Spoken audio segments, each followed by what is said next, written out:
Sir இப்ப முன்னறிவிப்பின்றி விமானத்த ரத்து செஞ்சு, அது பயணிகள் யாருக்கும் சரியா சொல்லாம, அவங்க நேரம் விரயம்லாம் ஏற்பட்டு அவங்க வந்து நெறைய காக்க வச்சதுக்கு அப்புறம் விமானம் ரத்து செஞ்சாச்சு அப்படின்னு சொன்னா, அந்த விமான கம்பெனி மேல பயணிகள் நஷ்டஈடு கேட்க முடியுமா சார்? கண்டிப்பா கேட்க முடியும்.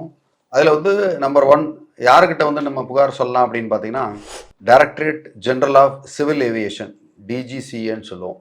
அதுல civil aviation requirement CAR section 3 series M part 4 அதுலயும் கன்சூமர் ப்ரொடெக்ஷன் ஆக்ட் 2019 கீழே இவங்க அவங்க கிட்ட பேசஞ்சருக்கு உண்டான உரிமையை அவங்க பெற முடியும். அதுக்கு உண்டான நஷ்ட எடையும் அவங்க இதன் மூலயமா பெற முடியும். இதுல நார்மலா எந்த ஒரு காரணமும் இல்லாம அவங்களோட நிர்வாக கோளாறு காரணமா அவங்க ஏர்லைன் கம்பெனியில ஏதோ ஒரு பிரச்சனைனால நின்று போச்சு அப்படின்னா கண்டிப்பா 2 மணி நேரத்துக்கு முன்னாடி தகவலை சொல்லிடணும் அவங்களுக்கு, நம்ம பேசஞ்சர்ஸ்க்கு, பயணிகளுக்கு. அது மாதிரி முழு டிக்கெட்டையும் ரீஃபண்ட் பண்ணி ஆகணும். அப்படி இல்லைன்னா வேற ஒரு அதே மாதிரி ஒரு பிளைனை ரெடி பண்ணி அவங்களுக்கு பண்ணணும்.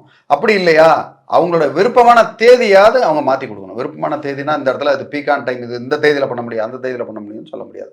ஸோ இத்தனையும் பண்ணி கொடுக்கணும் அந்த டிஜிசிஏ விதிமுறையின்படி.